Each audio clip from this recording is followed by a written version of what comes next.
All right, everybody, what's up? My name is Matt Stryker, and I am excited to be a part of Flattrack FITE Klub.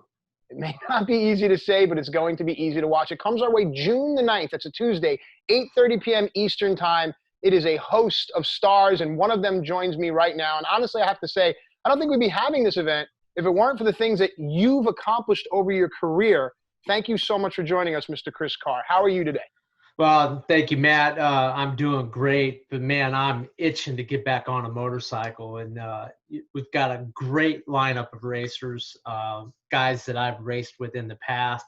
Some of the current riders that are participating, I raced in toward the latter stages of my career. So this is going to be a brawl, and I think the format that we have and the bikes that we've chosen is going to make for a very competitive event. That gets the old racing juices flowing again. So I'm looking forward to it. Yeah, so I think athletes, competitors, just human beings across the board can understand about what you just said, getting those juices flowing again, especially now in these times. A lot of us want to contribute to the world. So let's explain what the event is going to be. I mentioned it's June the 9th, 8:30 p.m. Eastern Time. It's the stars of today's motocross world, names like Mees and Bryan and even Ryan Sipes that fight fans are familiar with from an event that took place last week that was amazing. They take on legends. Every single name I'm going to say is an AMA Grand National Champion multiple times, Hall of Famers, but only one can say that they were the first to break the 350-mile-per-hour barrier, and that is you, my friend. Now, it's going to be names like Jay Springsteen and yourself, and you'll talk more about that, but talk to me about this Hall of Fame situation. You were supposed to be inducted March 17th of 2020. Did that go down, and if so, how was it? Actually, it didn't go down. The entire country, if not the world, came to a screeching halt about March 13th or 14th. And I was scheduled to be inducted at the Motorsports Hall of Fame induction ceremony in Daytona Beach on March 17th. So the ceremony itself has been postponed to a later date, is yet to be determined, that type of thing.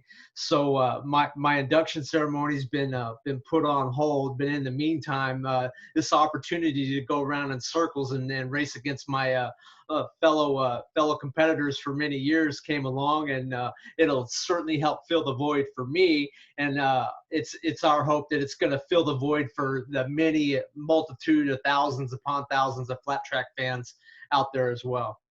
Yeah, and I think that almost makes this event so unique and special because you can say that you're watching a Hall of Famer and then you can talk about the story behind his induction and things like that. Now, you and your fellow colleagues will be racing some of these young kids of today. And the night before, June 8th, there's a round table where everyone's going to get together and let's be honest, everyone's going to kind of puff out their chest a little bit. What are you expecting from the young kids of today, the names that are carrying the sport now?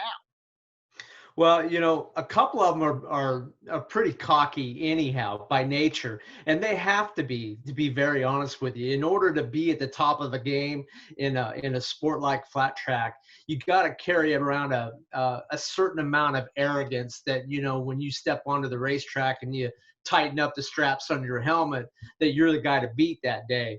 So I suspect that we're going to see a little bit of that from the likes of Mees and Bryan and Sammy Halbert, and maybe to a lesser extent Ryan Sipes, whose experience in flat track isn't as extensive as the people he's racing against. But the part I'm looking forward to the most is if Scott Parker and Jay Springsteen start tipping a few beers back during this, because there's no telling what's going to come out of their mouths. And I think that in itself is going to be entertaining, is to watch those two around a campfire telling old war stories. Should be a good time. Oh man, it's going to be, first of all, it's a great tip of the cap to the heritage, the lineage of a great sport. And for those that are going to see it for the first time, they're going to fall in love. Those that have been longtime fans, they already know what I'm talking about. Now, you're going to be doing the quarter-mile oval. What are you guys going to be riding? Well, we're riding 1970s era's Bultaco Astros. They're 360cc air-cooled two-strokes that guys like Jay Springsteen and Scotty Parker actually cut their teeth on in flat track as amateur racers in the 60s and the 70s. So these bikes are a bit of an equalizer. today's riders who have ridden on current motorcycles, V-twin 750cc four strokes, those guys, they're going to have to take a step back in time. They don't have the extensive experience, and in my case, I've ridden these bull tacos a little bit over the last 5 or 6 years. So I think the choice of motorcycle is a true equalizer. It's not like George Foreman stepping in the ring with the top heavyweight fighter today, and they're both wearing different sets of gloves. We're getting on motorcycles that are older than many of the competitors, at least half of them. And I think it's going to be a real interesting mix of them having to adapt to bikes from older days, and the older riders, it's going to feel a little bit more like home and more familiar. So it should level the field quite a bit. I think that's a great way to intro the sport again to the first time viewer, to educate them a little bit. Now, you've held the world motorcycle land speed record not once but twice. There has to be technique to getting the maximum amount of speed and torque and power out of these machines that a guy like you might know a little bit more about than some of these younger guys. Talk to us about that, and also talk to us a little bit about American Super Camp and what it means to the sport overall. Well, land speed racing, was fortunate back in 2006 and 2009 to get into Bub 7 land speed streamliner. And the thing I realized about land speed racing pretty quick, when you're dealing with a 500 horsepower V4 that's 3,000 cc's with a skinny rear tire about that wide. The first thing I learned on the salt was that I had to figure out how to get it to hook up. And if there's any one thing that you do in flat track racing through the years, is in order to beat the other guy, you want to be going straight, longer, and turning quicker. So land speed racing, I was just going straight, and I was figuring out with the throttle how to get the power to the ground, have the bike in the proper torque curve, get that thing hugging the salt and accelerating forward. And that's what flat track is all about. They just happen to put these turns at the end of the straightaway. So I've been trying to go straight my whole life. I get an opportunity to go land speed racing. We do nothing but go straight and get the thing hooked up to go as fast as you can possibly go through the time mile. Then I look back at, and helping develop the curriculum with American Super Camp in the late 90s. And I've taught it for years on how to be able to get a bike in, get it turned, get it picked up on the fat of the tire, and square the corner off and accelerate down the straightaway and carry as much speed. Because the reality of flat track racing is they don't have finish lines in the middle of the corner. You got to get it in there, you got to get it turned, and you got to get a drive off the corner and get to the checker flag first. And that's what racing on ovals is all about. So my 40 years of racing flat track prepared me for land speed racing in a lot of ways. And it was just a great opportunity to go out there and go as fast as I possibly could with the bike that I had. And I was fortunate enough for about a total of 3 years to be the fastest guy in the world on two wheels. And I'm only 5'5", but I walked around feeling like I was 5'8" for a little while.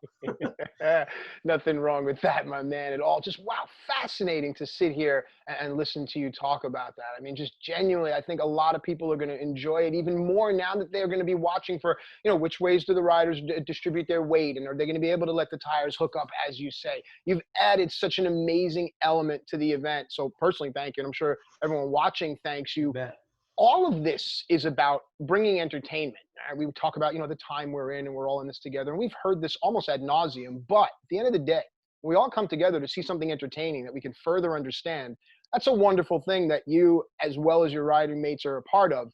Talk to us a little bit about the charity, because there is more good to this than people know about. Well, the primary charity for this event is the AMA Rookies Class of 79. And one of our competitors in this event, Scott Parker, was a rookie on the AMA flat track circuit in 1979. He got together with former world champion Wayne Rainey. He's a three-time world Grand Prix road race champion.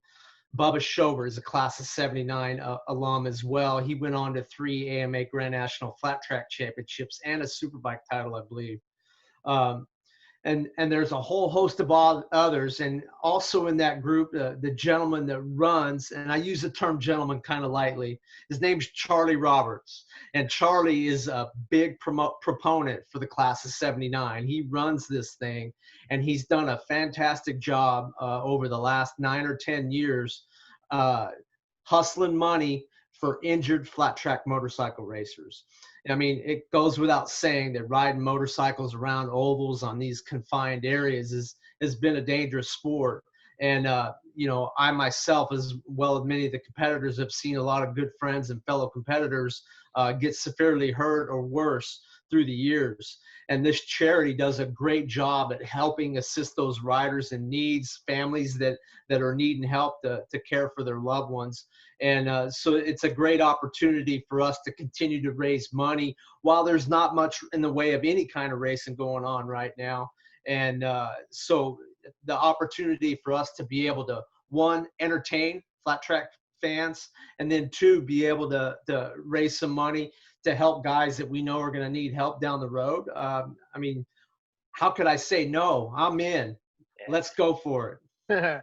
Win-win. And I got to tell you that I do believe that the combat sports fan base, as well as those of us that have competed professionally, everyone can understand how important it is to have some sort of, for lack of a better term, a pension, or in this case, your brothers and sisters looking out for you. So I think that really is the cherry on top of this amazing event. It comes our way Tuesday, June the 9th, 8:30 p.m. Eastern. It's Flattrack FITE Klub. The night before, June 8th, there's a round table where the guys will be getting together and the drinks will be flying, and you'll really get to see the personalities behind the racers. Chris Carr, I want to thank you so much for sharing your personality and your insight. Where can people find you on social media? You can't find me on social media. That's the fun part for me. You know, you can maybe find my wife, but you're not going to find me on social media. But tune in to www.fite.tv. That's FITE. Tune in. You're going to see, if you've never seen flat track before, I'm telling you, you're in for a treat. Some of the best and the best champions from 5 different decades going at it, mano a mano, till we crown the inaugural Flattrack FITE Klub champion. You just did it for me. You did my job for me. On that note, I'm Matt Striker for Chris Carr, and this is Fight. We'll see you out there.